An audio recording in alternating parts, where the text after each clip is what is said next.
కాబట్టి మన ప్రార్థనని స్వామి మన్నిస్తాడు, అవకాశాన్ని కలిగిస్తాడు.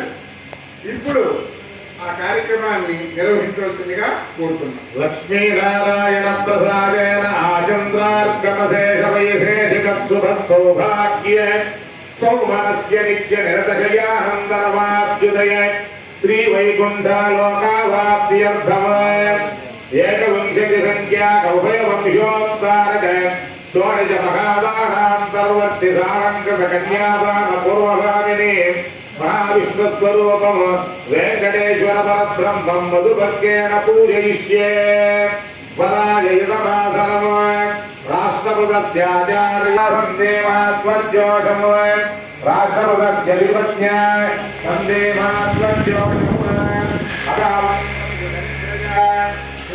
మండలమపలిభ్య అదావనేదం వరమం పవిత్రం సురేశమీర్యాతమస్తు రక్షాః ఆయాంతు దేవాగ్రస్తఃస్మిన్ స్థలే సన్నిధిం దత్తరిస్తే ఓం మహాభక్పాదహవనే జనే ద్విషంతం నాశయంత మే అస్మిన్ కులే బ్రహ్మవర్చస్య సాని నమోస్త్వనందాయ సహస్రమూర్తయే సహస్రపాదాక్షి శిరోరుబాహవే సహస్రనామాయ శాశ్వతే సహస్రకోటి యుగధారిణే